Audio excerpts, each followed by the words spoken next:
की समिति की सिफारिश के आधार पर उसे देखिए स्टेटमेंट को लिख लो।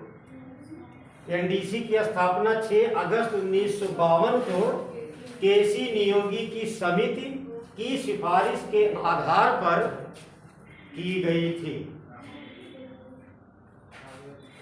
ठीक, ये हमने पढ़ा था 1954 नहीं 54 एनडीसी का इसका गठन होता है वो 6 अगस्त 1952 को। हाँ ठीक, 54 क्या पढ़े थे? स्थापना का नाम है। अरे स्थापना वही है, एस्टेब्लिश करना, लोक लेखा समिति। ये एनडीसी का स्थापना 6 अगस्त 1952 को केसी नियोगी की सिफारिश के आधार पर। और एक था, और कौन सा था? पढ़े तो हो ना, एक योजना आयोग। दो ही समिति की बात तो कहे थे केसी नियोगी। इन्होंने कहा एक प्लानिंग करेगा, दूसरा उसका अनुमोदन करेगा, अप्रूवल करेगा, अप्रूव करेगा सही है कि नहीं। तो एक पॉइंट हो गया, नीचे लिखो। राष्ट्रीय विकास परिषद का पदेन अध्यक्ष लिख लो भैया, बात बतिया ले बाबू। हाँ अगला लिख लो, राष्ट्रीय विकास, अगला पॉइंट लिख लो। राष्ट्रीय विकास परिषद का पदेन अध्यक्ष, हाँ वही हो गए। एनडीसी का राष्ट्रीय विकास परिषद का पदेन अध्यक्ष प्रधानमंत्री होता है। प्रधानमंत्री उस समय पंडित जवाहरलाल नेहरू थे ना। पदेन अध्यक्ष कौन होगा? प्रधानमंत्री। कहने का मतलब जब तक वो पद पे रहेगा तब तक माना जाएगा, जैसे वो पद से हटेगा स्वतः वो पावरलेस हो जाएगा। अगला पॉइंट लिखो, राष्ट्रीय विकास परिषद का महत्वपूर्ण कार्य। राष्ट्रीय विकास परिषद का महत्वपूर्ण कार्य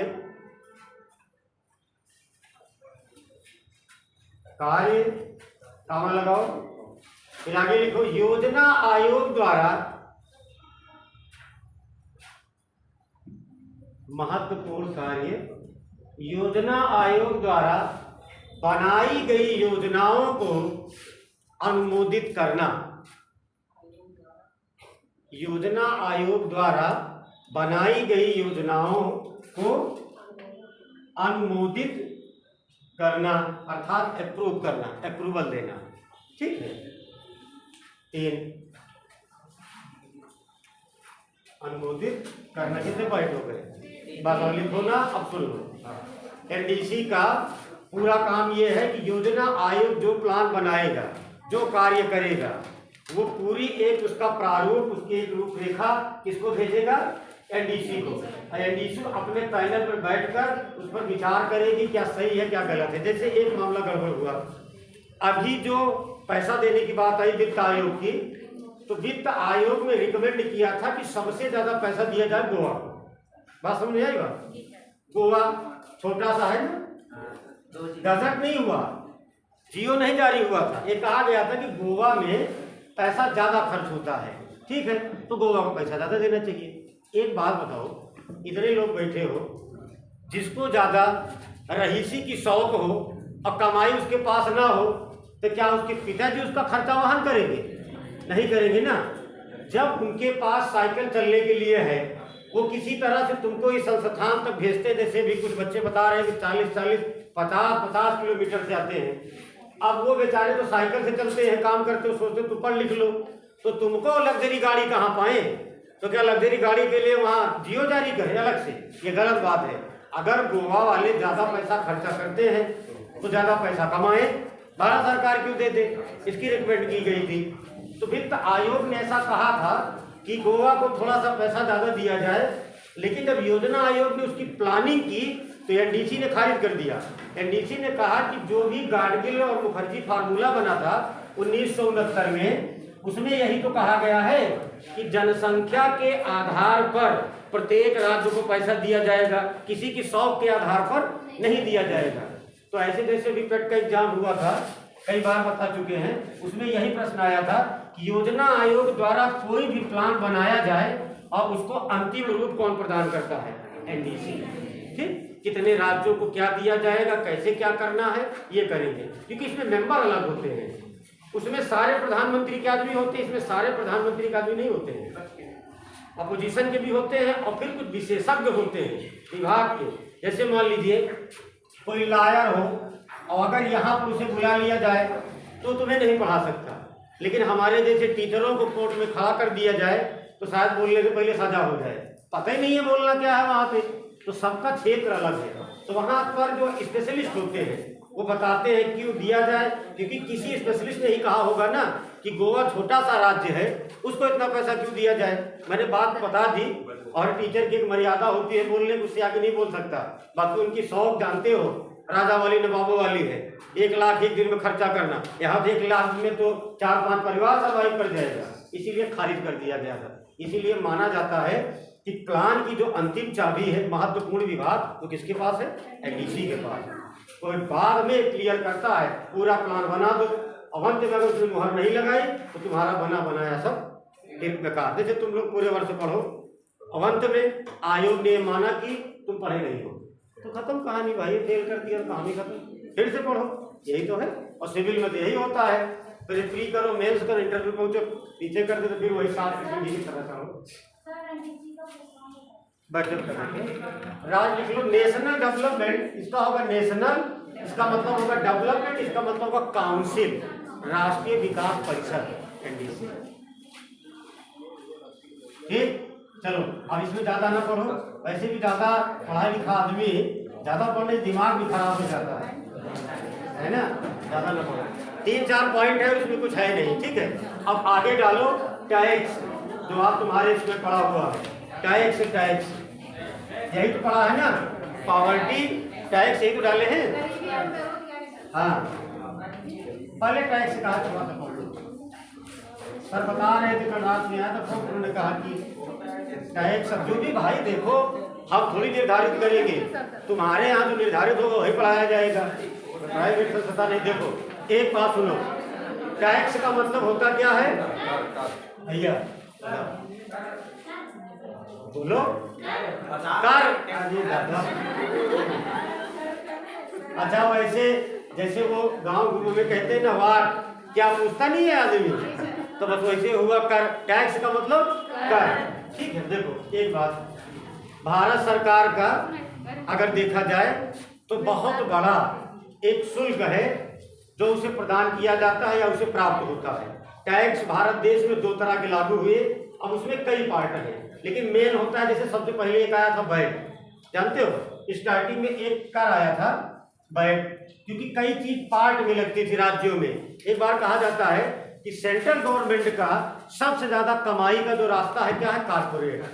कारपोरेट का मतलब होता है अडानी, अंबानी, टाटा, ये लोग जो टैक्स जमा करते हैं पैसा, क्योंकि लंबा पैसा जमा करते हैं। मैंने एक बार एक उदाहरण दिया था किसी अभिनेत्री का, प्रियंका चोपड़ा का, कि उसने एक फिल्म साइन की और पैसा जमा कर ली खाते में, फिर चली गई फॉरेन और लौटी काफी दिन के बाद। फिर उसे गाड़ी खरीदनी थी, जब वो बैंक गई तो उसके खाते में पैसे नहीं था, तो वह परेशान हुई। जब उसने पता किया तो ये दिखाया गया कि तुम्हारी जितनी संपत्ति है उस संपत्ति के आधार पर जितने दिन में आप वापस आए हो उसके हिसाब से सारा पैसा कट गया भाई, टैक्स हो गया। तब उसने कहा कि बताओ, फिल्म भी फ्री में करनी पड़ गई। ये हुआ कि लग्जरी जीवन जीते हो लेजर क्लास के, तो उसका पैसा कौन देगा? तुम तो चाहे तुम्हारे पिताजी थे, पैसा तुमको देना ही पड़ेगा। तो ये होता है कारपोरेट। एक सुनने वाली बात सुन लो, सेंट्रल गवर्नमेंट का सबसे बड़ा प्रॉफिट किससे होता है? कारपोरेट से। कारपोरेट का मतलब सीधी सी बात है, जो बड़े लोग कर देते हैं अपनी कंपनियों का, टाटा, अडानी, अंबानी। और स्टेट गवर्नमेंट का सबसे बड़ा फायदा होता है शराब की दुकान से। अपनी लाइन में समझो, एक लाइन में आबकारी से स्टेट गवर्नमेंट का सबसे बड़ा टैक्स प्रदान किया जाता है, प्राप्त करता है, और सेंट्रल गवर्नमेंट में कारपोरेट का। अब दारू की दुकान की कहानी जानते ही हो, उतनी तो मंदिर में भीड़ ना हो तो जितना दारू की दुकान पर। शाम का साइकिल लेकर के, मोटरसाइकिल जो जैसे बच्चा चलता है, कभी उसके घर के आसपास से गुजरो तो ऐसा लगता है जैसे लाइन लगी है। और कहीं 10 बजे के आसपास पहुंच जाओ, चाहे एक्सीडेंट हो जाए लेकिन लाइन नहीं। फिर हमारे यहाँ लखनऊ कई बार ऐसे लड़ गए हैं, लोग, और बड़े बड़े लोग होते हैं, ऐसा नहीं है कि बहुत छोटे लोग आप उनसे मिल नहीं सकते हो। अरे कभी कभी ऐसा होता है किसी कमिश्नर का बच्चा भी होता है, तुम्हारी क्या हिम्मत है आगे चले जाओ, मारेगा 2 घंटा पता लगेगी, वही खत्म बंद करा देगा ना तुमको, किसी को फोन कर देगा उठा लेंगे। खैर छोड़ो जाने दो। एक आया था बैट। 2 चीज याद रखो, किसी भी स्टेट सरकार अर्थात स्टेट में राज्य में सबसे ज्यादा कर प्राप्ति की जाती है शराब से, एक लाइन में, और सेंट्रल गवर्नमेंट में कारपोरेट से। 2 बात खत्म। कई तरह के कर लगे। भारत सरकार ने एक कर लगाया था भारत सरकार में 2005। देखो अब कहानी ये है कि जर्मन का एक उद्योगपति था, जर्मन का एक उद्योगपति था जिसका नाम था डॉक्टर विल्हेम सीमांस। ऐसे सुन लो, उसकी कहानी, उसी ने कर को जन्म दिया था। डॉक्टर अभी लिखवा लेते, विल्हेम वान सीमेंस। ठीक, दुनिया का पहला व्यक्ति था, ये जर्मन का रहने वाला था और एक उद्योगपति था। इसने अपने डिफिनेशन में, अपने अध्ययन में एक बात बोली थी, किसी भी देश को जब पैसा ना मिले, वो गरीब हो जाए तो कर लगा दे।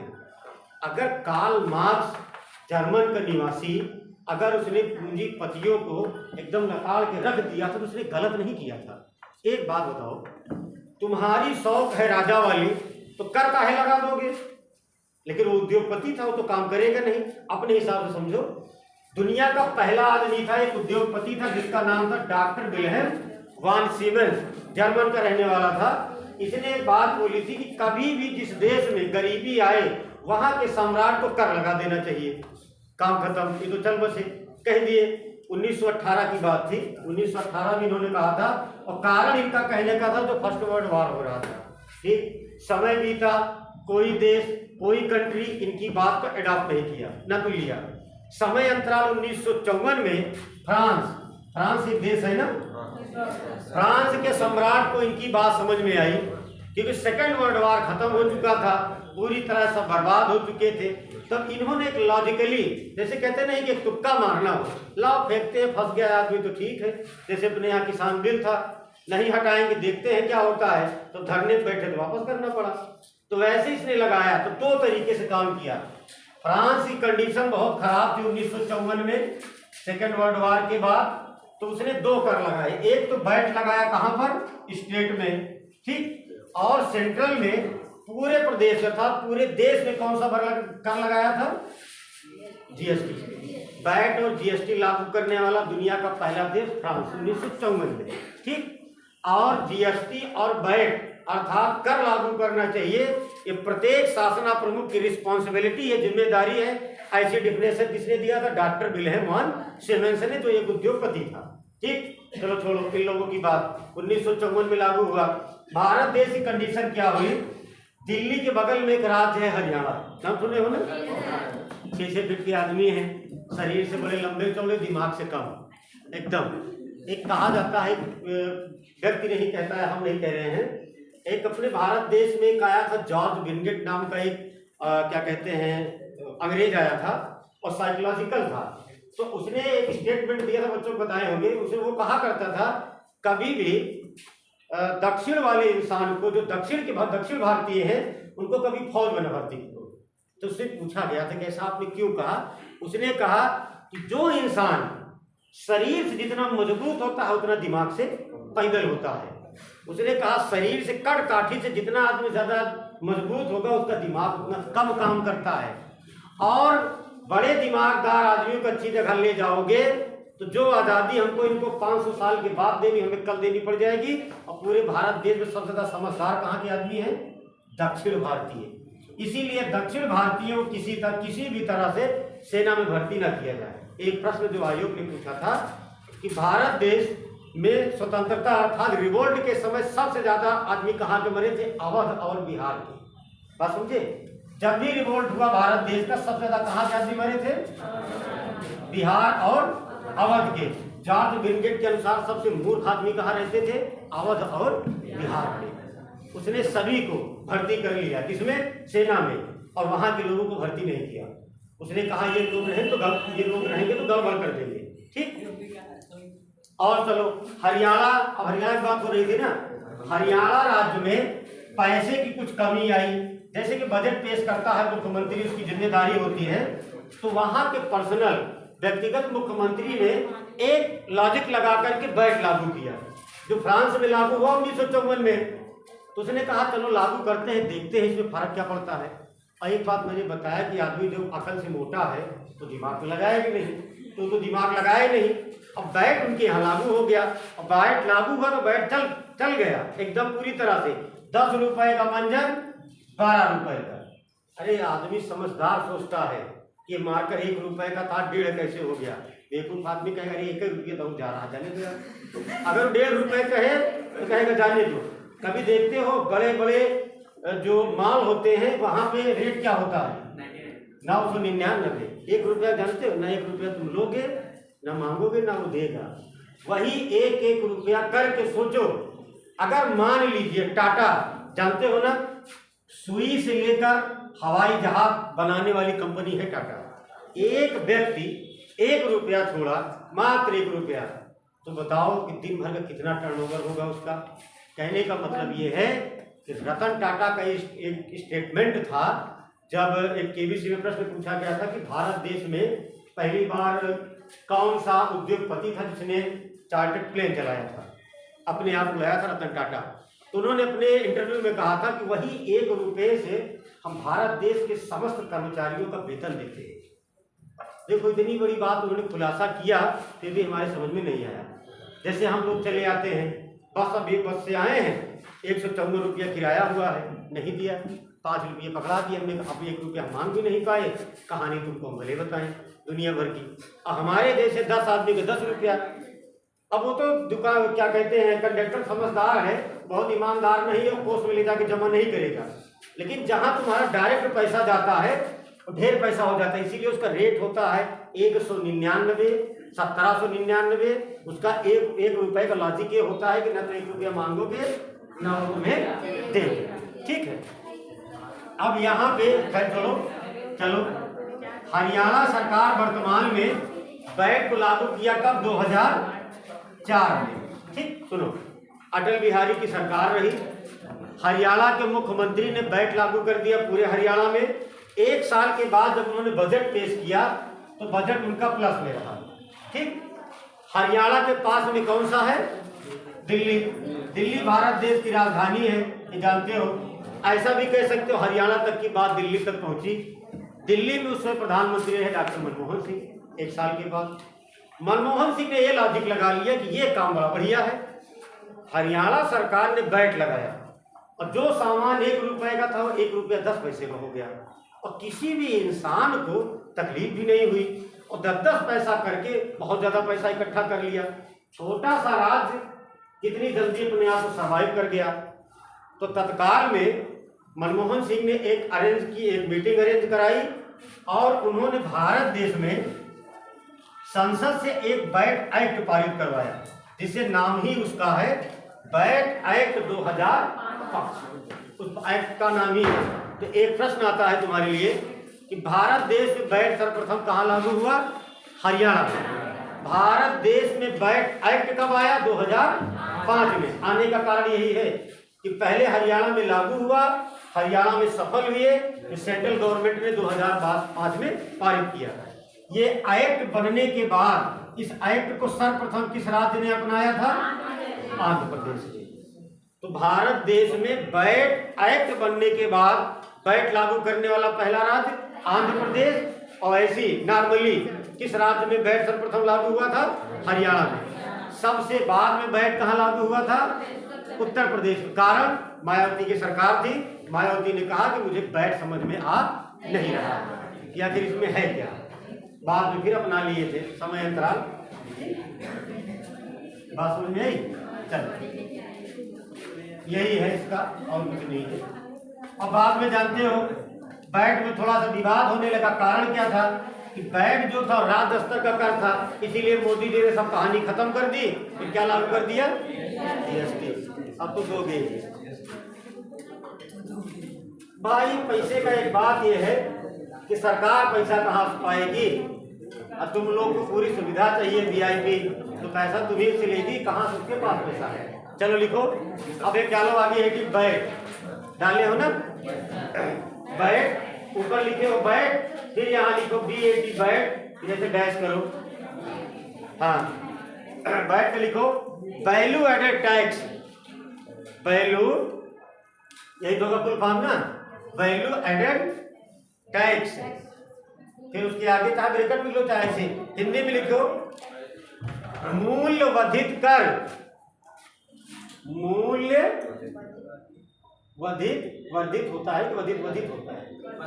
हाँ, कर, बैट का होगा मूल्य वर्धित कर, इसका होगा वैल्यू, इसका एडेड, ठीक, उसके बाद टैक्स, वैल्यू एडेड टैक्स। अब नीचे लिखो, सबसे नीचे लिखो बैट,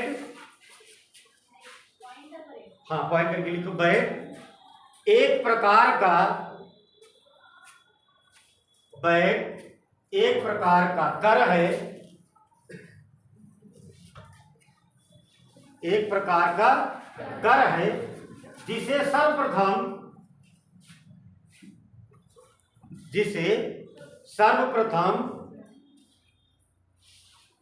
राज्य स्तर पर, जिसे सर्वप्रथम राज्य स्तर पर फ्रांस में, हाँ स्टेट स्तर पर लागू होता है बैट, और GST पूरे देश में प्रांत, हाँ राज्य स्तर पर फ्रांस में, ऐसा लिखो ना, वहां भी तो राज्य है, राज्य स्तर पर फ्रांस में लागू किया गया। भाई वहां दो लगे ना, देश के लिए GST लगा, राज्य के लिए बैट लगा था। राज्य स्तर, उसके आगे क्या लिखे हो, पर एक आदमी बोलो या तो काफी, राज्य स्तर पर फ्रांस में लागू किया गया। अब अगला पॉइंट लिखो बैट या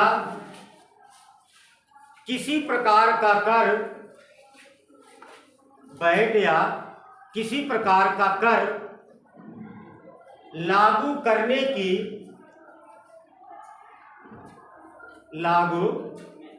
की पहली सिफारिश, लागू करने की पहली सिफारिश जर्मन के उद्योगपति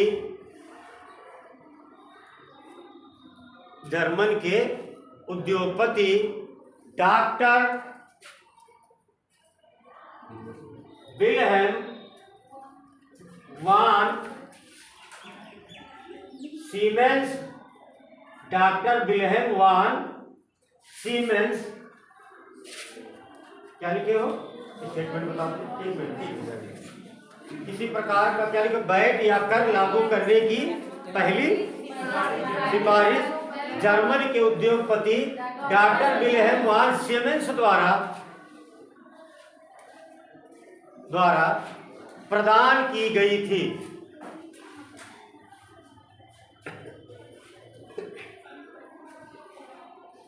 अगला पॉइंट लिखो, इनके सुझाव को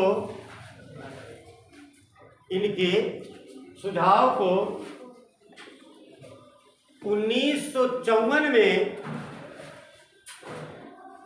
इनके सुझाव को 1954 में फ्रांस सरकार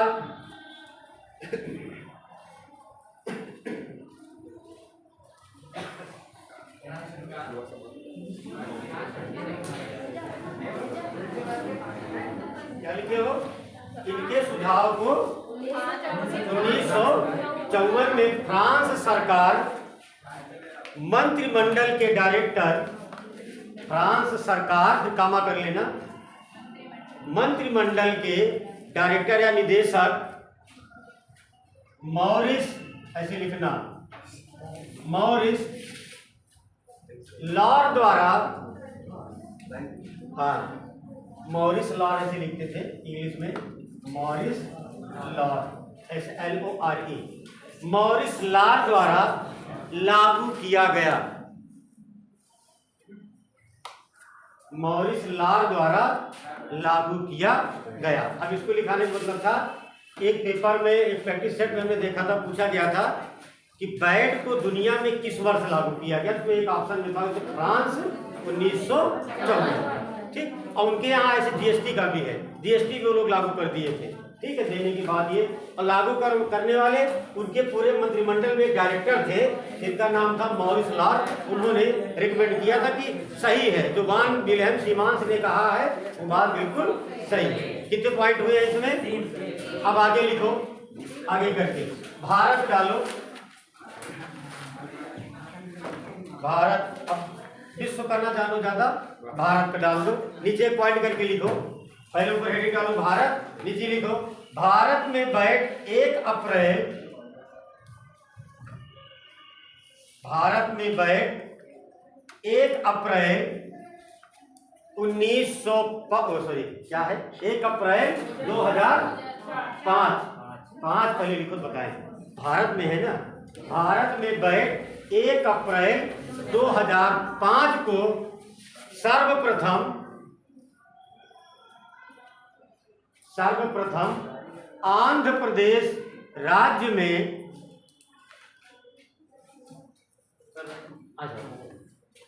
आंध्र प्रदेश राज्य में लागू किया गया।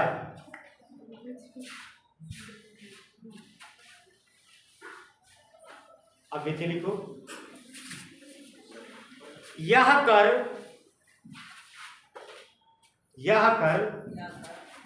वैट एक्ट 2005, वैट एक्ट अधिनियम, यह कर वैट एक्ट 2005 के अंतर्गत 2005 के अंतर्गत प्रभावी हुआ था, प्रभावी हुआ था। उसके आगे लिखो, जबकि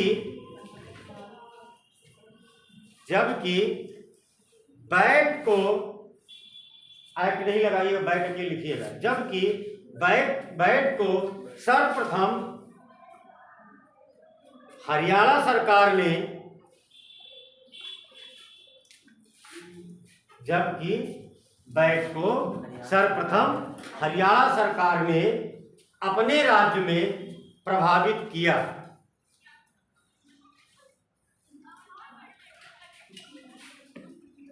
जबकि हरियाणा सरकार ने अपने राज्य में प्रभावित किया, और उसके आगे चाहे डैश करके लिख लो वो कौन सा सन था, 2004। उनके यहाँ कब लागू हुआ? 4। फिर से कहानी सुन लो, अगर ऐसे सिंपल आ जाए परीक्षा में कि वैट सर्वप्रथम भारत में कहाँ लागू हुआ, ये सिंपल, तो हरियाणा में, ठीक, 2004 में। और अगर आ जाए वैट एक्ट के अंतर्गत कहाँ लागू हुआ, आंध्र प्रदेश में, एक्ट कब आया था, 2005 में, ठीक। और चाहे नीचे लिख, अंतिम में कहाँ लागू हुआ, उत्तर प्रदेश में। अब नीचे एक पॉइंट लिखो, अगला आगे लिखो, लिख लो, भारत में, अगला पॉइंट, भारत में सबसे अंत में, भारत में सबसे अंत में वैट 1 जनवरी 2008 को उत्तर प्रदेश में लागू किया गया। 8 में है, भारत देश बहुत, और उत्तर प्रदेश बहुत लेट लागू। 1 जनवरी, भारत में सबसे अंत में वैट 1 जनवरी 2008 को उत्तर प्रदेश में लागू किया गया। बस ये कई बार आया भी है, सबसे बाद में कहाँ लगा था, उत्तर प्रदेश में। और ना लगने का कारण मैंने बताया था कि वर्तमान अपने यहाँ की जो सुप्रीमो रही, उन्होंने कहा कि वैट का कोई भी एक्ट हमारे समझ में नहीं आ रहा, वो हम नहीं लागू करेंगे। और संविधान में जानते हो, सेंट्रल गवर्नमेंट को, स्टेट गवर्नमेंट को अलग अलग पावर दी गई है, बात समझे कि नहीं, अलग अलग है ना। देख रहे हो, एक बार जब सीबीआई वाले गए थे, सीबीआई जानते हो, सीबीआई वाले जब गए थे कहाँ, ममता बनर्जी कहाँ की मुख्यमंत्री हैं? पश्चिम बंगाल। पश्चिम बंगाल की। और कंडीशन क्या हुई कि पेपर में कोई चीज निकला करे तो पढ़ लिया करो, ठीक, 2-4 मिनट के लिए, है ना। पेपर घर पे नहीं आता, दुकान पर आता है ना। कारण क्या हुआ कि जब सीबीआई उनके यहाँ गई थी तो ममता बनर्जी ने सीबीआई को कुर्सी, अर्थात उनको बैठने के लिए कुर्सी नहीं दी। एक असम्मान की बात है ना, बात तो सही है। उन्होंने क्या किया था? उन्होंने ये कहा था कि हम इसकी रिपोर्ट कर देंगे। रिपोर्ट कहाँ की है? दिल्ली में। दिल्ली सुप्रीम कोर्ट में इसका मुकदमा गया, बेंच लगी, कुल मिला के रीट पड़ी, कैसा अपमान करना क्या सही है?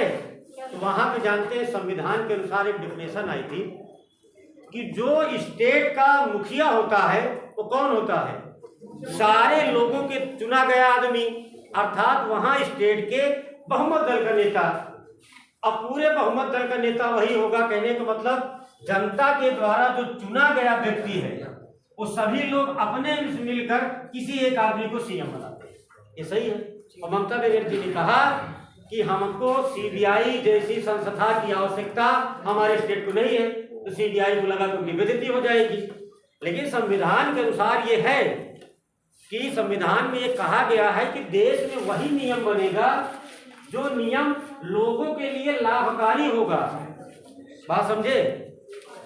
अगर एक सांसद दिल्ली में बैठकर ये कहता है कि इस आदमी को फांसी दे दो, अगर चलो तुम्हारे यहाँ का मान लो हरदोई का एक सांसद जाकर वहां संसद में बोलता है, समझ लो हरदोई की पूरी जनता बोलती है ना, यही बात तो हुआ।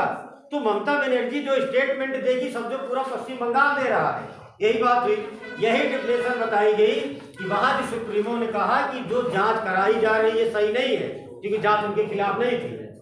जो नियम में परिवर्तन किया जा रहा है ये सही नहीं है, और ये नियम जो है जो बनाया जा रहा है वहां के लोगों के लिए हितकारी नहीं है।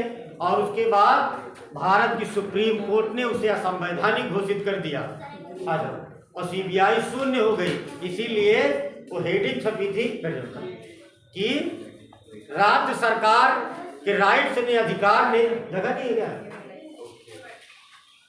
अरे कंजेस्ट हो जाओ, देखो हाँ 2 लोग हैं, हाँ हो जाओ। एक आगे वाली बेंच पे तो 2 लोग हैं ना, 3 हो जाओ। चलो मैं सुनो, ये जो तुमको हम बताते रहते हैं ना बीच में, एक कहानी बीच में, तो ये ना सोचा करो कि यहाँ पे ऐसे बता रहे हैं। मान लो कभी, क्योंकि एक स्टेटमेंट छपा था कि राज्य के विशेषाधिकार में सीबीआई की पावर शक्ति शून्य हो गई, और आगे लिखा था भारत सरकार की सर्वोच्च न्यायालय का फैसला। उसका कारण क्या था ये समझे नहीं? उसका कारण ये नहीं था कि जो मुख्यमंत्री कह देगा वो सही है, नहीं, क्योंकि कुछ राइट्स बनाए गए थे। और एक बात और याद रखो, अगर एक आदमी व्यक्तिगत किसी को मारे तो उसे फांसी की सजा होगी, उम्र कैद होगी। और जैसे भी कोई ऑफिसर आ जाए तो कोई सारे क्लास के बच्चे मारे और उसमें ये नाम आ जाए कि वो आदमी भीड़ में मारा गया, कोई FIR नहीं होगा। भीड़ का FIR होता है? नहीं होता ना। ये जानते हो, जब लॉर्ड इरविन का शासन काल था तो गांधी जी थे, तो उसमें गांधी जी का यही तो था, आगे डंडा लेके चलते थे, पीछे 100-150 आदमी और पीट के निकल जाते थे। तो जब उसने अपनी मीटिंग में बुलाया था, इतिहास में है, रियल ग्रोवर की किताब में पढ़िएगा, तो लॉर्ड इरविन ने पूछा था कि किसने मारा तुम्हें? तब कहे किसने मारा? कहा बहुत आदमी थे। तो कहें क्या चाहते हो, पूरे भारत देश को कहाँ बंद कर देंगे? भाई कस्तूरबा गांधी, अहमदनगर जेल थी, दिल्ली है, अंडमान निकोबार है, सारी की सारी जेलें तो बंद है। मांडला में तो अकेले, क्या नाम था उनका, बाल गंगाधर तिलक, तो राज किए 6-6 साल 10-10 साल पड़े रहते थे। उन्होंने कहा भारत देश में कोई जेल नहीं बची है, कम से कम जो तुमको मारा हो उस आदमी का नाम बताओ, उसको फांसी दे दी जाएगी। लेकिन तुम बता नहीं पा रहे भीड़ में कितने लोग मारे। उसी समय एक नियम बना था कि पार्टिकुलर पर्सनल, व्यक्तिगत इंडिविजुअल, व्यक्तिगत मुकदमा चलेगा, नियम बनेंगे, लेकिन भीड़ का कोई मुकदमा नहीं चलेगा। ठीक है, बात समझ रहे कि नहीं? अब ऐसा करना नहीं कभी जा करके, एक नियम है कि कभी भी।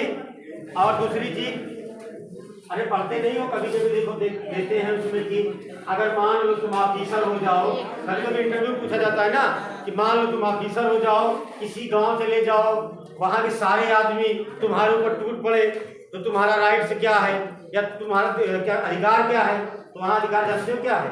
तुम मारे खड़े रहो, मार खा लो, चले आओ। इसलिए कि भारत देश में सबसे बड़ी डेमोक्रेसी, और डेमोक्रेसी को कायम रखने के लिए ब्यूरोक्रेसी बनाई गई है, नौकरशाही। तो डेमोक्रेसी पूरे जनता प्रजातंत्र और ब्यूरोक्रेसी IAS अधिकारी। तो फिर चले जाओ, क्या कह रहे हो? अरे वीडियो तो बन ही रहा है, वहां वीडियो बना के छोड़ दो। हाँ, अब तो भाई कोर्ट ने भी माना है। एक चीज ये है कि जैसे बच्ची ने कहा, एक बात याद रखो, अगर कभी जाते रहो तुम्हें लगे कोई चीज गलत है तो ये बात सत्य है कि अगर वीडियो बन जाए तो हाई कोर्ट ने, लखनऊ हाई कोर्ट ने फैसला सुनाया था कि अगर वीडियो में बराबर आदमी का चेहरा नजर आ जाए, बात समझ रहे हो? अब वो क्या कह रहा है, उसी एविडेंस, उसी के साक्ष्य पर अगले आदमी को सजा सुनाई जा सकती है। लेकिन चेहरा बराबर और सामने उसकी वॉइस कॉल, क्योंकि वॉइस कॉल में गड़बड़ी हो जाती है ना। आजकल तो लड़के कहो फिल्मी एक्टर की नकल निकालने लगते हैं ना, बोल देते हैं, लेकिन चेहरा नहीं बदला जा सकता। चलो ये समझ गए कि नहीं? अब आगे लिखो, अब आगे लिख लो। भारत में आगे करके 3 पॉइंट है इंपॉर्टेंट में लिख लो। एक बार पूछा गया है, भारत में पहली बार, पॉइंट करके लिखो, भारत में पहली बार 1 मार्च 1986, भारत में पहली बार 1 मार्च 1986 को मोडबैट, अरे 1 मार्च 1986 86, 1 मार्च 1986 को मोडबैट जैसा कर लागू किया गया था। भारत में पहली बार 1 मार्च 1986 को मोडबैट, इसका मोड का मतलब होता है मॉडिफाई वैल्यू एडेड टैक्स, ठीक, मोडबैट लागू किया गया था। एक उसके आगे लिखो, अगला उसी का अगली लाइन में लिख लो, ये लिख लो सेनबैट, सेनबैट CENVAT। क्या हुआ? बच्चे टहल रहे, जब जगह नहीं है क्या? क्यों कोई बात? सेनबैट लिखो, लिखो सेनबैट। आगे लिखो, अगला पॉइंट क्या लिखे हो? सेनबैट। सेनबैट 2004 में लागू किया गया।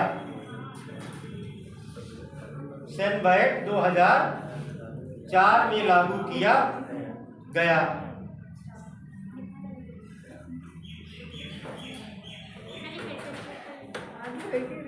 बस ये 2 बैट थे। और अगर तुमसे पूछा जाए कि मोडबैट लागू किसने किया था, अगर व्यक्ति का नाम, उस समय वित्त मंत्री VP सिंह थे। VP सिंह का जानते तो, ये 1985 में, एक लाइन में। सेनबैट लागू हुआ भारत देश में 2004 में, सेंट्रल गवर्नमेंट का था। तो 1986 में ऐसा पूछा जाए भारत देश में पहली बार कौन सा कर लागू हुआ था? मोडबैट। किसने लागू किया था? राजीव गांधी ने।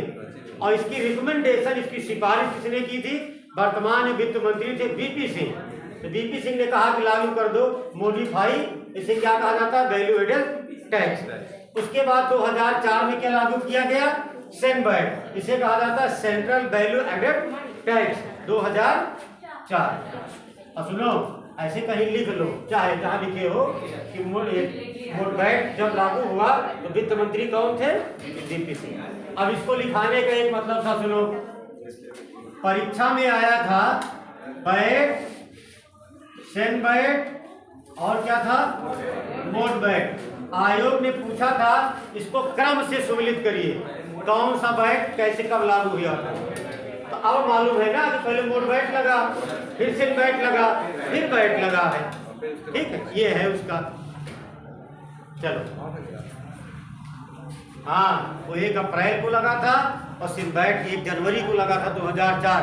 क्योंकि अगर तो वहाँ पूछा जाए हरियाणा के अकॉर्डिंग भी देखो तभी 4 महीना कम हो रहा है, और भारत सरकार से देखोगे तो 1 साल पूरा कम होगा। भारत सरकार ने 5 में लगा, स्टेट ने कब लगाया? 4 में, लेकिन उसने अप्रैल में लगाया और सेंट्रल गवर्नमेंट ने 1 जनवरी को लगा दिया था, ठीक है। चलो आगे, यहाँ तक समझ में आया है? अरे भाई समझ में आ जाए, नहीं तो पता लगे अजीब मेहनत हो रही है। ये हो गया, इससे ज्यादा है नहीं। बड़ा यार लोग आने वाले का थोड़ा सा सिस्टम है, आ रहा है चला रहा है। चलो आगे लिख लो, अगली हेडिंग डालो GST। थोड़ा सा है, मंडे का पेपर है तुम्हारा, मंडे का नाम सेनबेट 4 में और ये 86 में, और बैट आएगा तो भारत सरकार का 2005 में है ना। ऐसे मिला लो 4/1986, उसके बाद अपना क्रम ऐसे मिलाना था उसका आयोग का, ऐसा है। और देखना सुनो, कहीं कहीं पर 2000 भी लिखा हुआ है सेनबैट में। अरे कुछ किताब में हमने देखा था, बता रहे थे ये कोई प्रैक्टिस सेट था, तो कोई बच्चा लेके आया था वहाँ पे 12 बंकी, उसमें लिखा था 2000 स्पष्ट, तो सही नहीं थे तो कटवाए थे, क्योंकि जो मोबाइल पे देख लेना उसमें दिखाई देगा ना, उसमें सही होगा। कभी कभी मोबाइल वाले भी गड़बड़ी कर जाते हैं। चलो लिखो GST का आगे ब्रैकेट में क्या लिखोगे? लिखो इतने आराम से बताते हो, आगे लिखो गुड्स सर्विस टैक्स। भारत देश में लागू किया गया। तो इससे क्या हुआ? इसको लागू करने का एक मतलब रहा। फ्रांस में क्या कहा गया, जर्मन में क्या कहा गया, उससे भारत सरकार से मतलब नहीं है। लेकिन समस्या ये थी ना कि बड़ा विवाद हो गया। एक तो भाई देखो, सेंट्रल में जिसकी सरकार है, ये तो जरूरी नहीं है कि हर राज्य में उसी की सरकार हो, और कभी कभी ऐसा होता है कि अपोजिशन वाले, अब अभी सेंट्रल गवर्नमेंट जो चाहे लागू करने, तुम्हें क्या लगता है पश्चिम बंगाल में लागू कर देगा? सबसे पहले ममता बनर्जी करेंगे उसमें ऑब्जेक्शन, क्योंकि अपोजिशन का मतलब ये तुम्हारा विरोध करना। इसीलिए मोदी जी ने दिमाग लगा करके एक काम कर दिया, काम खत्म करो। कारण ये है ना, यही जो मंजन होता है टूथपेस्ट, भारत देश में कम से कम मान लीजिए 28 चीज जितने भी टोटल है ना, कहीं 12 रुपए, कहीं 15 रुपए, कहीं 20 रुपए, क्या मतलब है? कंपनी से तो 8 रुपए में बन रहा है, साथ में अलग अलग जगह जाकर के अलग अलग हो रहा है। बात समझे? क्या हुआ भैया? ले लो पानी धर लिया, जाओ यहाँ क्या वहाँ पर ट्रेन थोड़ी कुछ ले जा रहे हो, ले आओ, चलो ले आए पानी, पढ़ाए। अब लिखो नीचे पहला पॉइंट लिखो, GST को, पहला पॉइंट लिखो, GST को हिंदी में, GST को हिंदी में फिर डैश करो, फिर आगे लिखो वस्तु एवं सेवा कर कहते हैं। GST को हिंदी में के बाद डैश करके वस्तु एवं सेवा कर कहते हैं। अगला पॉइंट लिखो, दूसरा, अगला पॉइंट लिखो GST, आगे लिखो GST सर्वप्रथम, GST सर्वप्रथम, ठीक है, वैश्विक स्तर पर, भाई वैश्विक का मतलब विश्व स्तर पर, GST सर्वप्रथम वैश्विक स्तर पर 10 अप्रैल 1954 को, 10 अप्रैल 1954 को फ्रांस में लागू की गई। फ्रांस में लागू की गई, ठीक। अब वैट का भी हो गया और GST का भी, दोनों एक ही जगह, ठीक। अब ज्यादा ना है, इससे ज्यादा कभी आया नहीं है। अब आगे डालो हेडिंग भारत, ऐसे हेडिंग डालो भारत, ऐसे करके भारत का पॉइंट लिखो। हाँ, ये तो दुनिया की बात है ना। GST का फुल फॉर्म क्या हुआ? क्या कह रहे हो? हाँ, और हिंदी में क्या कहेंगे? अब दुनिया में अगर पूछा जाए GST कहाँ लागू हुआ सर्वप्रथम, डेट उसकी पड़ी हुई है, ठीक, इतना ही पूछा गया है। अब आगे लिखो हेडिंग में भारत, फिर पहला पॉइंट लिखो, भारत में GST 1 जुलाई भारत में जीएसटी 1 जुलाई 2017 को लागू की गई। पूर्ण विराम। 1 जुलाई 2017 को लागू की गई। अगला पॉइंट लिखो, दूसरा, अगली लाइन से उसी के नीचे। जीएसटी एक प्रकार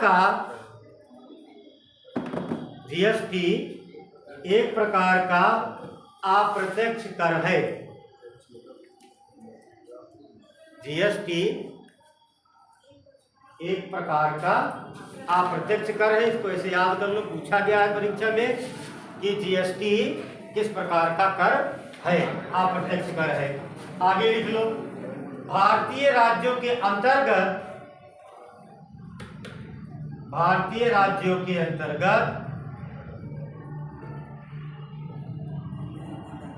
ये कहाँ बज रहा है? मैंने सोचा मंगलवार है आज, मैंने कहा भंडारा तो कहीं दिखाई नहीं पड़ रहा, आवाज कहाँ से आ रही शो चल रहा है ना यहाँ पे, है ना? क्या प्रतियोगिता हो रही कोई?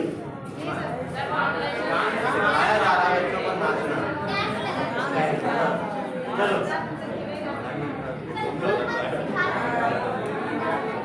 चलो साथ हो जाओ। मतलब की बात पर डिबेट करने पहले तो घंटों बोलो नेताओं की तरह, काम की बात करें। चलो आगे लिखो, भारतीय राज्यों के अंतर्गत, उसके आगे डैश करो, फिर लिखो असम राज्य ने सर्वप्रथम, भारतीय राज्यों के अंतर्गत डैश करके असम राज्य ने सर्वप्रथम जीएसटी को लागू किया। नहीं, क्या लिखे हो? सर्वप्रथम असम राज्य ने, आगे लिख लो 2016 में जीएसटी को लागू किया। सन भी हो जाएगा क्लियर। सर्वप्रथम असम राज्य ने 2016 में जीएसटी को लागू किया। ठीक, पूर्ण विराम लगाओ। उसके आगे लिखो, आगे करके सबसे अंत में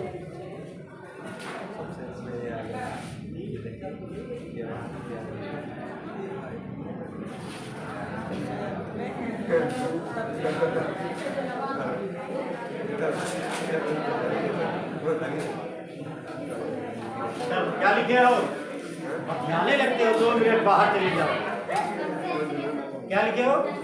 सबसे अंत में जीएसटी को जम्मू कश्मीर में लागू किया गया।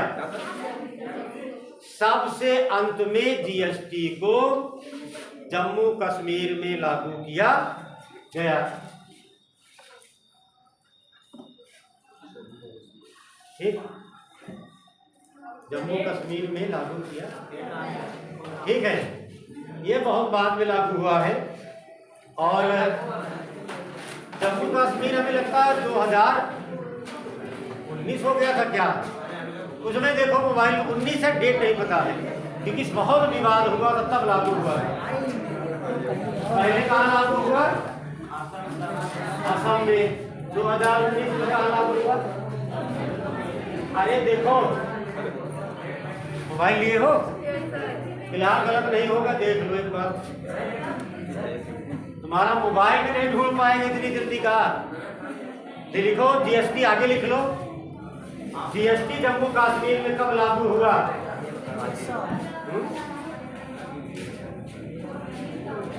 चलो देखे, मोबाइल लाए हो? पता चला?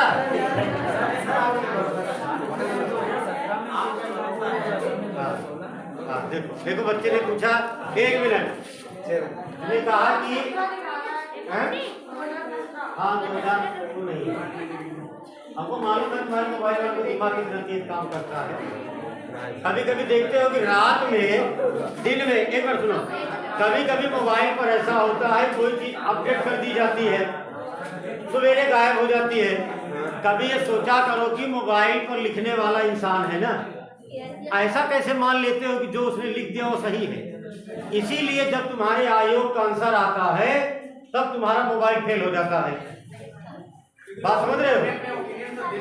अपने अलग अलग बताते रहते हैं। जैसे भाई साहब अभी अब नाम तो नहीं जानते उनका, हमारे पीसीएस का एग्जाम हुआ है तो बढ़िया से वो बता रहे थे नीचे कि इसका सही हो जाएगा कि राज्यों को 20 वर्ष के लिए सेंट्रल गवर्नमेंट उनसे कर्ज मुक्त हैंडसम अमाउंट देगी। अब तुम लोग को हमने क्लास में बताया था 10 बार कि मोदी जी ने कहा है कि 50 साल तक कोई भी राज्य जितना पैसा चाहे ले ले, पैसा दिया नहीं लगेगा। और इस साल को ऐड कर दोगे 2023 और 24 के बजट को, तो एक साल और जोड़ दो, कितना हो जाएगा? तब उनका 20 साल कैसे सही हो गया? है ना? ना पता हो तो ना बताओ, बल्कि ज्ञानी ना बन जाओ। अब आयोग इसीलिए जब आता है ना, किसी साइड का आंसर आएगा, किसी का 100 सही है। बात समझ रहे हो? अब आयोग का आने के बाद का आयोग जबरदस्ती गलत कर देता है? नहीं, वो तो तुम्हें एविडेंस भी देता है ना। ठीक, अब जैसे 2000 आप क्या पूछे थे, जुलाई 2017 ये जीएसटी लागू हुआ कहाँ पे? भारत देश में। अब आप पूछ रहे हो कि ऐसा क्या रहा कि 2016 में लागू हुआ? वैसा रहा जैसा हरियाणा में रहा। हरियाणा में वैट लागू हुआ, ठीक, वैट हरियाणा में लागू हुआ। वैट कैसा कर है? विभिन्न प्रकार का कर है, अर्थात मंजन पर अलग लगेगा तो मार्कर पर अलग लगेगा। ये कंडीशन होती है उसकी वैट की। तो हरियाणा में जितने प्रकार के जो भी बिजनेस होते थे, जो करते थे, वैट लगा दिया गया तो पैसा उनका इकट्ठा हो गया। तो हो सकता है कि हरियाणा की कमाई के अनुसार असम को लगा हो तो जीएसटी लेकिन एक ही लगती है ना। तो असम सरकार ने वहां के राज्य संविधान में दिया गया है कि जो स्टेट होते हैं उनके राइट्स अलग है ना। पढ़े तो हो कि उनके राइट्स अलग होते हैं, सेंट्रल के राइट्स अलग होते हैं, उसमें गड़बड़ नहीं किया जा सकता। तो असम सरकार ने अपने विशेषाधिकार का प्रयोग करके जीएसटी अपने यहाँ लागू कर दिया। सब पर वैट लगेगा, अलग अलग जीएसटी लगेगी एक, तो पूरे राज्य में एक सामान्य कर लागू हुआ।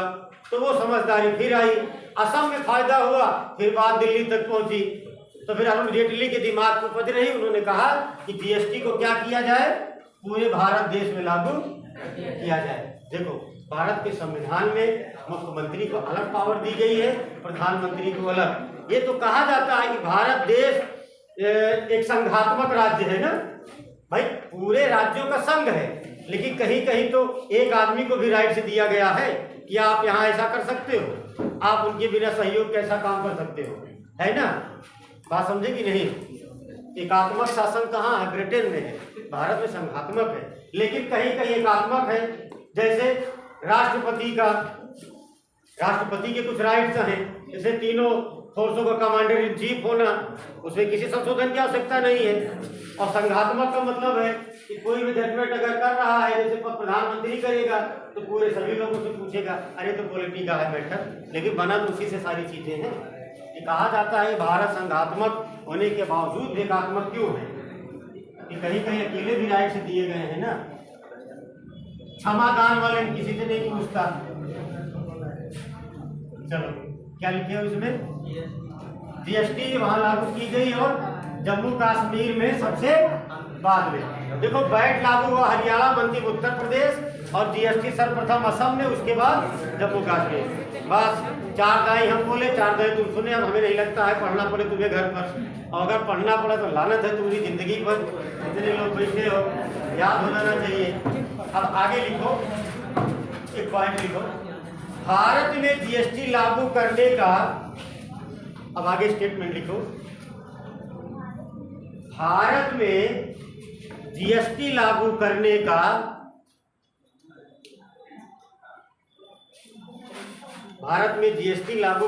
का सुझाव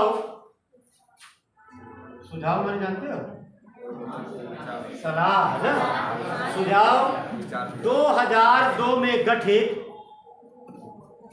भारत में जीएसटी लागू करने का सुझाव 2002 में गठित विजय केलकर समिति, विजय केलकर, यही तो नाम था ना उनका, विजय केलकर समिति द्वारा दिया गया था।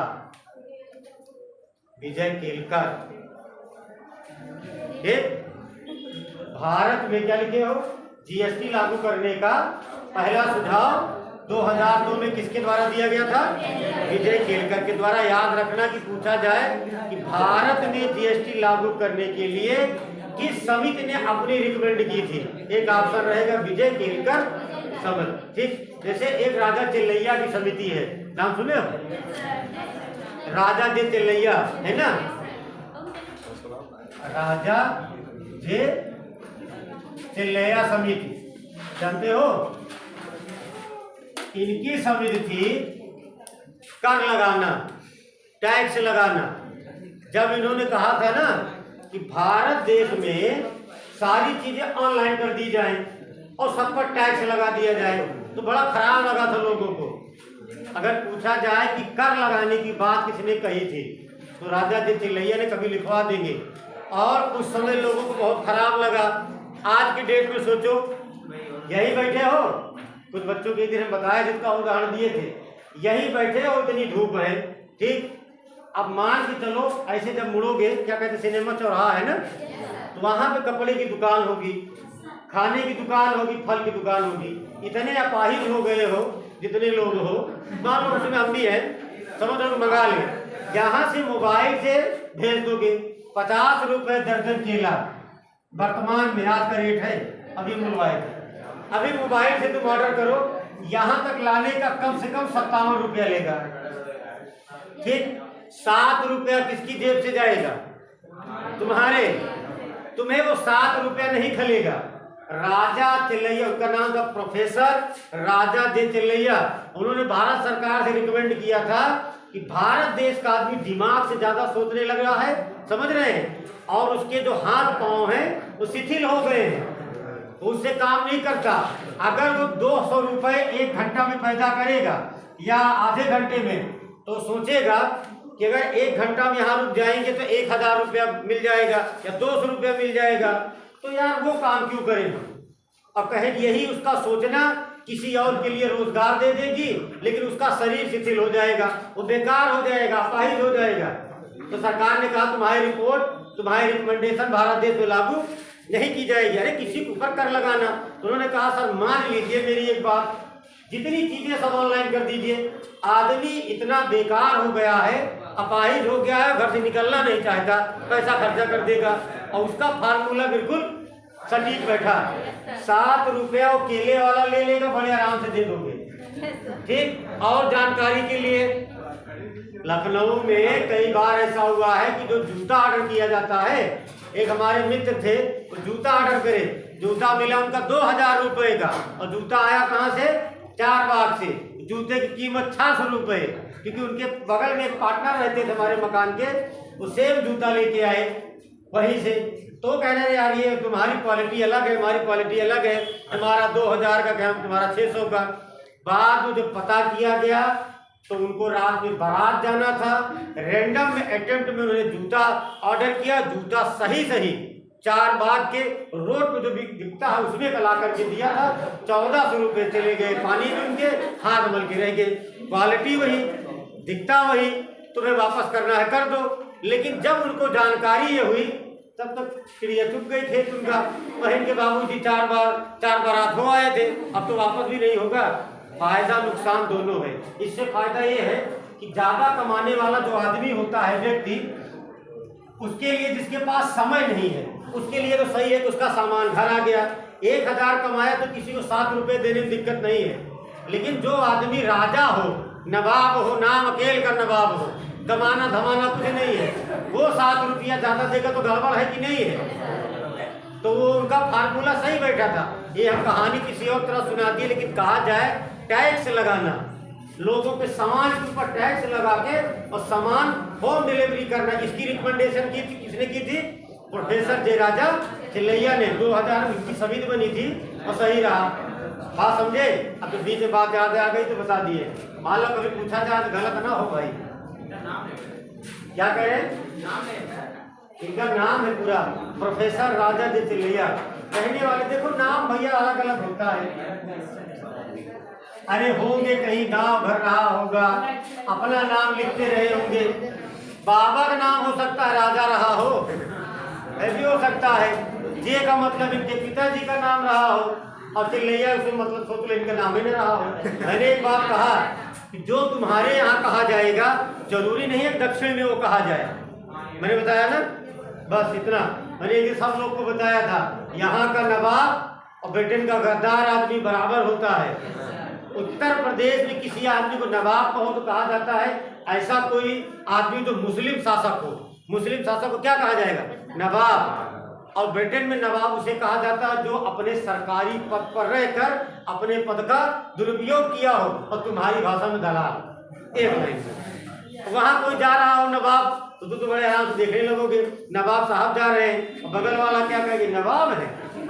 उसके साथ जाओ, हो सकता है उसकी पेशी ना पड़ी हो कहीं नवाब साहब की। ये बात है ना, बात अलग अलग चीजें हैं, शब्दों का फेर है। जैसे अपने यहाँ दलाल में 2 आदमी मारेगा, दिल्ली चले जाओ बढ़िया, अरे वहाँ कहाँ महाराष्ट्र उच्च कोटि का व्यापारी होता है भाई, व्यवसायी।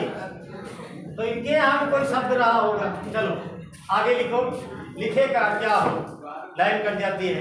विजय केलकर समिति की रिकमेंडेशन पर 2002 में भारत में जीएसटी लागू किया गया, लिखे हो ना।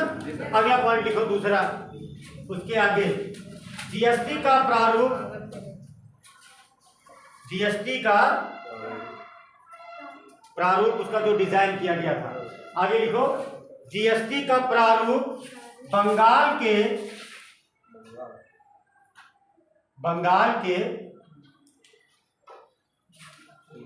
असीम दास गुप्ता, बंगाल के असीम दास, जीएसटी का प्रारूप बंगाल के असीम दास गुप्ता द्वारा तैयार किया गया था। बंगाल के असीम दास गुप्ता द्वारा तैयार किया गया था। ठीक है, कहने का मतलब ये है इकोनॉमिक्स के बहुत बड़े ज्ञानी रहे, और जब जीएसटी का प्रारूप बन रहा था उस समय वित्त मंत्री थे। कहाँ? बंगाल सरकार में। लेकिन सेंट्रल गवर्नमेंट के विशेष रिकमेंडेशन पर, विशेष सिफारिश पर इन्हें बंगाल से दिल्ली बुलाया गया था सिर्फ प्रारूप बनाने के लिए। अब प्रारूप इन्होंने बनाया था। पूछा जाता है कि जीएसटी का प्रारूप किसने बनाया था? असीम दास। तो शिल्पकार यही हुए ना। जैसे कहा जाता है कि भारत देश के संविधान का प्रारूप किसने बनाया? ठीक ठीक, तो इसे बताया जाता है। ये भी आगे लिखो, जानकारी के लिए बता दिया। आगे लिखो, जीएसटी को लोकसभा से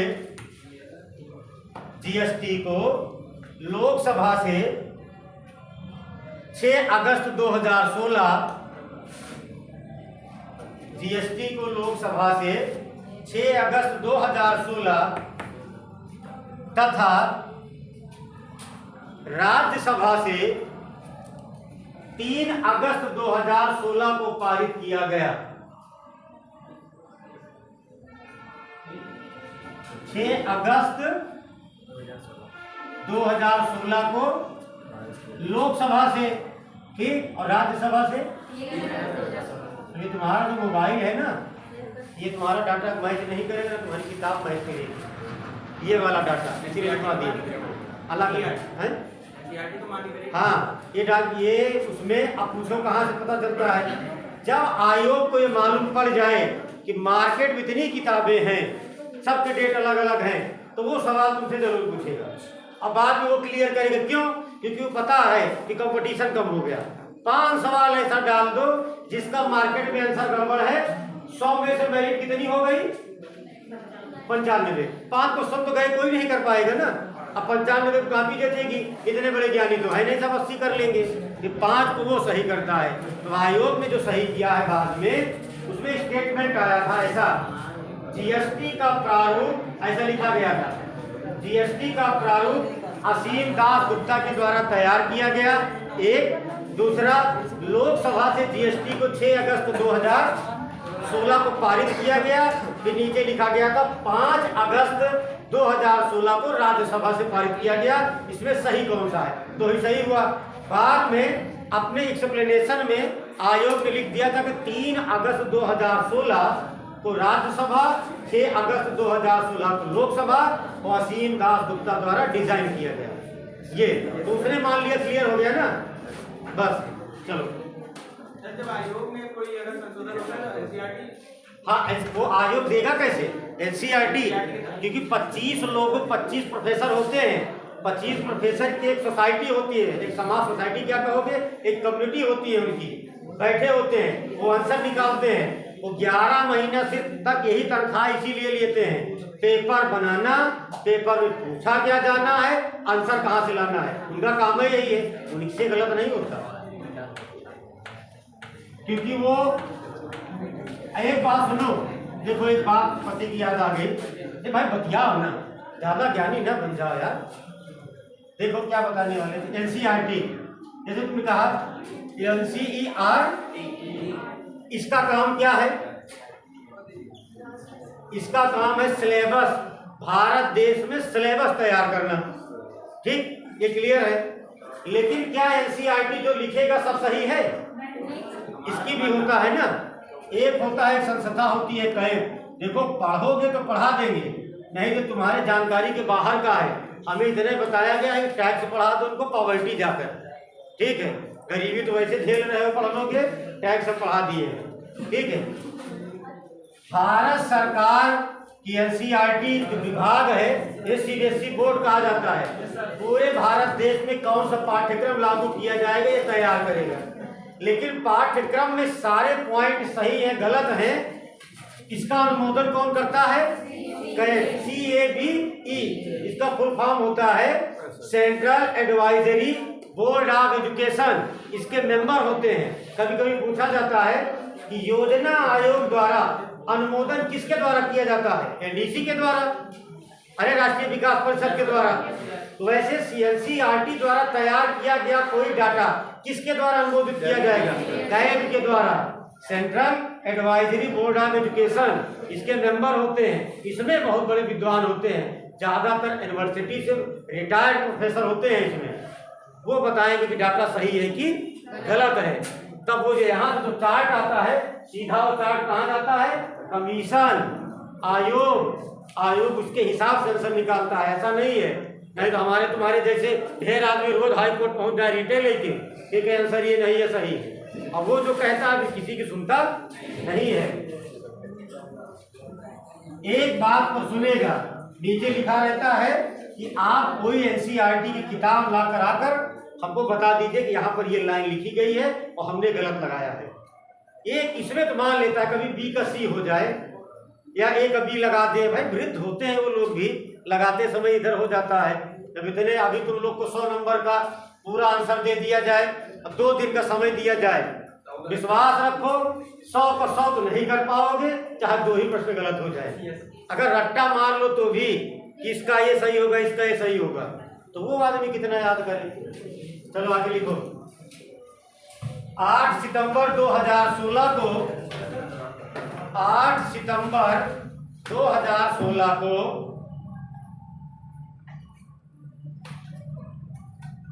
ये तो माइक नहीं है यार, 8 सितंबर 2016 को भारत के राष्ट्रपति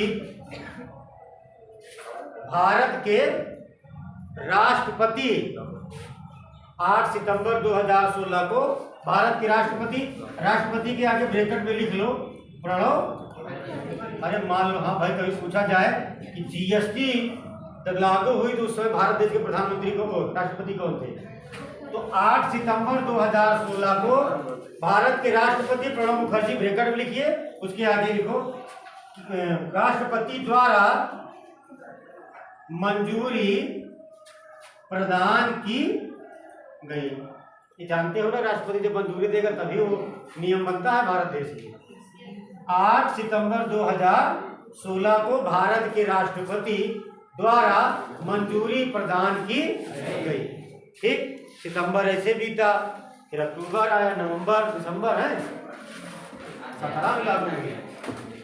आगे लिखो भारतीय जीएसटी, भाई जीएसटी कई देश में लागू है ना। भारतीय से लिखो, भारतीय जीएसटी कनाडाई मॉडल, कनाडाई मॉडल पर आधारित है। ऐसा शब्द सुनते हो तुम लोग गांव से बाहर रहते हो। कनाडा का मॉडल है ना। भारत की जीएसटी, भारतीय जीएसटी कनाडाई मॉडल पर आधारित है, अर्थात कनाडा के मॉडल पर आधारित है। चाहे लिख लो भारत की जीएसटी कनाडा के मॉडल पर आधारित है। कनाडा का मॉडल क्यों लिया गया बताओ? नियमता ये नियम है कि भारत देश में कोई नियम लागू किया जाएगा, कोई नियम बनाया जाएगा तो जब तक लोगों का हित होगा तभी तक वो नियम काम करेगा, नहीं स्वतः वो शून्य हो जाएगा। और कनाडा के मॉडल का मतलब ये है कि वहाँ का भी जो नियम है जीएसटी वाला भारत से मैच करता है, अलग अलग है। और कहीं कहीं तो ऐसी कंडीशन है कि फ्रांस की तरह, जैसे वो एक उद्योगपति पैदा हुआ था 1900 में, 1900 क्या 1700 शायद 98 में पैदा हुआ था क्या, 20 नहीं और पहली बात 98 नहीं, जिसने 1918 में कहा था, क्या नाम था उसका, विल्हेम सीमांस। बताओ कि अगर तुम्हारे देश से मुद्रा कम हो जाए तो कर लगा दो। ये कौन सा है दिमाग? अगर तुमको कल खर्च तुम्हारे बढ़ जाए तो कहा जाए पड़ोसी का घर लूट लो, चोरी कर लो। अरे अपने खर्च को कम कर लो। उद्योगपतियों पैसे, लेकिन बहुत बड़े आदमी थे भाई, बोल गए इसीलिए आप दुनिया याद करती है। कार्ल मार्क्स जो था, मैंने बताया ना, इसीलिए इन लोगों से बड़ी नफरत थी उसको। पैसा नहीं है, कर लगा दो लोगों के ऊपर। याद रखना कि भारत का पूरा जीएसटी किसके मॉडल पर है? कनाडा। ठीक, कितने पॉइंट हो गए? कितने हुए? मतलब भर का हो गया। देखो बैट कम लिखवाए हैं कि बैट से क्वेश्चन नहीं आएगा ज्यादा, बैट खत्म हो गया है, जीएसटी से आ सकता है। अभी जीएसटी पर जनवरी में पेपर तो तुम लोग पढ़ते नहीं हो यार। जनवरी के लास्ट में, फरवरी में संभवतः सुप्रीम कोर्ट ने एक जजमेंट सुनाया था और सुप्रीम कोर्ट के जज ने कहा अरे तो जीएसटी में भी खाने पीने की चीजें महंगी कर दी गई है ना, चावल काफी चीजें बंद है ना, दाल और सारी चीजें महंगी कर दी गई। सुप्रीम कोर्ट ने कहा था कि भारत देश की वर्तमान जो कार्य प्रणाली है उस पर मुझे तरस आता है कि जो खान पान की चीजें हैं उसको महंगा कर दिया गया है और खास करके इन चीजों पर किसी भी व्यक्ति को कोई वरीयता प्रदान नहीं की गई। तब उन्होंने एक नाम लिया था 4 जनवरी को लुईस ब्रेल का जन्मदिन है, पता है? लुईस ब्रेल कौन था? फ्रांस का एक दार्शनिक, बचपन से जन्मांध था। ठीक है, लुईस ब्रेल बचपन से जन्मांध था। कंडीशन उसकी ये रही कि उसका एडमिशन नहीं हुआ किसी स्कूल में। जब उस विद्यालय की कहानी है, वो विद्यालय के जब पास से निकला तो लोगों से पूछा यहाँ क्या हो रहा है, तो उन्होंने कहा तुमसे क्या मतलब है, तुम तो पढ़े लिखे हो ना। कहने का मतलब देख सकते नहीं हो, तुम्हारे लिए दुनिया अंधेरी है। ये बात उसको बड़ी खराब लगी थी। आगे उसने जीवन में कैसे सरवाइव किया, लेकिन 1822 ईस्वी में उसने लुईस ब्रेल लिपि का आविष्कार किया। लुईस ब्रेल लिपि जानते हो? ऐसे वाली, हाँ, ये जैसे राम लिखना हो तो वैसे। और उसने इस लिपि का आविष्कार करके बताओ कितने लोगों को रोजगार दिया है। आज लोग रामायण पढ़ लेते हैं, कुरान पढ़ ले, गीता पढ़ ले, बाइबिल पढ़ ले, और छोड़ो सचिवालय चले जाओ लखनऊ, कम से कम तुम्हें 20 से 25 आदमी तुम्हें कर्मचारी मिलेंगे। रेलवे विभाग चले जाओ, लिखा पढ़ी काम नहीं करते, कम से कम कुर्सी मिल सकते हैं, बेंच तुम्हारी बना सकते हो आइडिया से। जो इंसान एक डंडा लेकर के ऑफिस जा सकता है, किनारे किनारे इतना बड़ा काम क्यों नहीं कर सकता? इसी का नाम लेकर उन्होंने कहा एक लुईस ब्रेल पैदा हुए जो अंधों के लिए अंधे की लकड़ी की, क्या कहते हैं, अंधे की लाठी पे होकर के पैदा हुए। दुनिया के लोगों के लिए बताया कि अगर अंधा हो जाना गलत नहीं है, कमा सकता है। वार भारत सरकार तरस आता है आप लोग के ऊपर कि जो खाने पीने की चीजें हैं, चावल दाल नहीं, कोई भी चीज नहीं हो, इसको तो महंगा कर दिए, ठीक किए, लेकिन कम से कम जो अपाहिज हैं, अपंग हैं, उनको तो इस रेखा से बाहर रखते।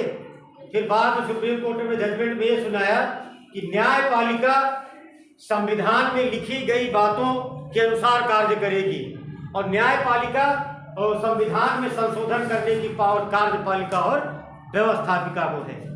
इसीलिए जो मुझे खराब लगा मैंने अपने विवेचना में कह दिया, यही सुप्रीम कोर्ट ने कहकर पॉइंट लगा दिया था। ये प्रश्न पूछा गया था मेंस में, एक मेंस हुआ था उसमें कि हाल ही में जीएसटी पर सुप्रीम कोर्ट का क्या ऑर्डर आया है, इसीलिए मैंने कहा पढ़ लिया करो पेपरों पर कभी कभी, समझे।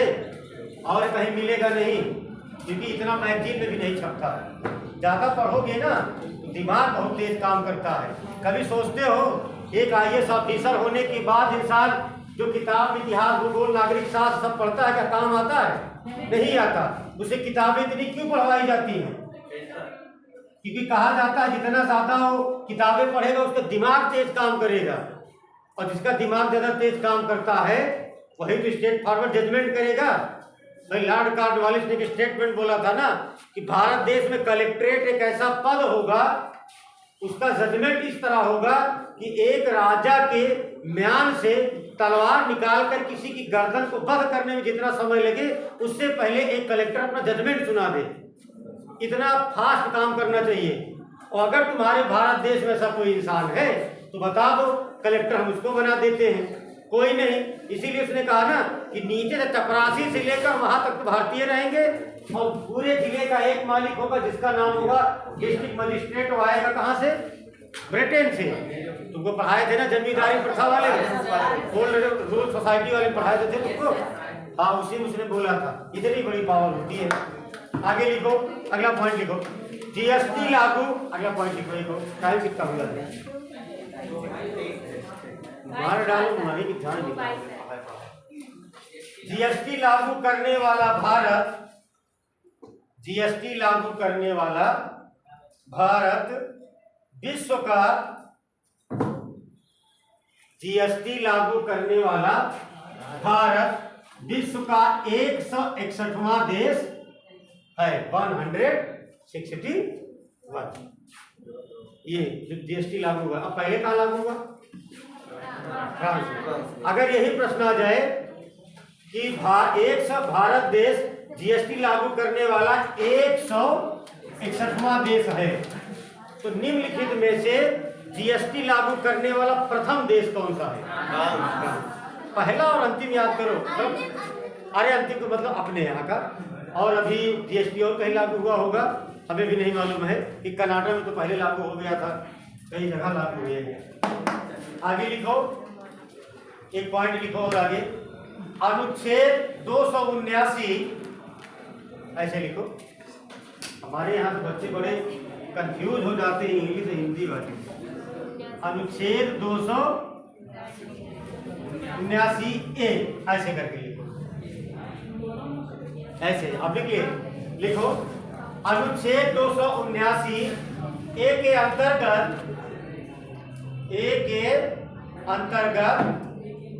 जीएसटी गठित किया गया। अनुच्छेद 279A के अंतर्गत जीएसटी गठित किया गया तथा 122वें तथा 122वें तथा 122वें, अब ब्रैकेट में लिखो 101वें, फिर ब्रैकेट बंद, फिर आगे लिखो इसके 122वें ब्रैकेट में 101वें संविधान संशोधन द्वारा पारित किया गया। इसके आगे संविधान संशोधन द्वारा पारित किया गया, कोल विराम लगाओ। और ये समझ में जो ना आया और जिसके वो पूछ ले। अब आ गया तो बहुत समझदार, बढ़िया पहली बात बताओ। देखो, भारत देश में जितने भी, अच्छा ये बताओ, संविधान संशोधन के लिए जितने विधेयक लाए जाते हैं क्या सबके सब पारित हो जाते हैं? बस एक लाइन में 122वां जीएसटी का क्रम का 100 कौन सा था, 22वां। और ऐसे कितने हैं जो पारित नहीं हुए, 21 ना। ऐसे विधेयक आए हैं जो पेश तो किए गए हैं लेकिन मंजूरी नहीं मिली है। और मंजूरी पाने वाला 101वां और पेश होने वाला 122वां, बस ये अंतर है उसका। अरे ये पूछा गया था यूपी SSS की एक जूनियर असिस्टेंट का इंटरव्यू था, एक लड़का मिला था हमको, क्लास में पढ़ता है, कहने लगा कि वहाँ पे 3 लोग बोर्ड में थे और उसने यही पूछा था, कुछ वहाँ की लोकल चीजें पूछे, उसके बाद बताओ 122वां 101वें का मतलब क्या है जो जीएसटी में मेंशन किया गया है। यही बता पाया बच्चा। कहा अगर दोनों शब्द लिखे गए हैं तो कोई ना कोई कारण होगा ना। तो 122वां पेश किया गया, लेकिन ये जरूरी नहीं है कितना विधेयक पेश किया जाए सब पास ही हो जाए। कहाँ पास होता है? अभी कौन सा विधेयक तो था, लोकपाल वाला, अटक नहीं गया लोकपाल, कहाँ पास हुआ? अटका हुआ है लोकपाल का विधेयक, लेकिन नंबरिंग तो आ गई है ना उसी की। लोकपाल में तो अन्ना हजारे हो गए, केजरीवाल तो राजा बन गए। यही हुआ, और क्या देख नहीं रहे हो? केजरीवाल की किस्मत चमक गई। ये कहते हैं, जानते हो, कुछ चीजें होती हैं जो कहते हैं कि ईश्वर से लिखा के आता है इंसान। ये दोनों लोग धरना दिए, सबसे बड़ी बात हो गई उस बच्ची की जो हत्या की गई दिल्ली में, उसी की सहानुभूति मिली, केजरीवाल जज कर लगे, अन्ना हजारे बापू बन गए, वो इलेक्शन लड़ लिए, जीत गए, क्योंकि उनको मालूम था कि छोटे वर्ग का जितना इंसान है सब परेशान था। और परेशान काहे न रहे? अगर ये बैक टू बैक किसी की सरकार बन जाए, 15 साल से एक आदमी की सरकार वहां, दूसरा उस बच्ची की जिस तरह से हत्या की गई, वो कहा जाए जघन्य अपराध रहा, और सारे JNU DU जितने भी डिग्री का वो है यूनिवर्सिटियां, सारे बच्चे इकट्ठा हो गए और सब के सब कार्ड बने हैं वहां पे इलेक्शन वाले। और सबसे बड़ी बात है कि वहां पे बिहार कॉलोनी है, नाम सुने हो? बिहार के लोग जहाँ रहते हैं ना, उनका अपना एक टाइटल होता है बिहार कॉलोनी। ठीक, यही बम्बई में है, ये दिल्ली में। और केजरीवाल ने जज किया, सब सही कर दिया। तो IAS ऑफिसर था, वो समझ गया। किसी इंसान वो बात समझने की होती है, जज करने वाली बात जज कर ले गया। अब बन गए, चलो पानी पीने जाओगे, पानी भी पी आओ, फिर उसके बाद जब लगेगी क्लास सब आ रहे हैं।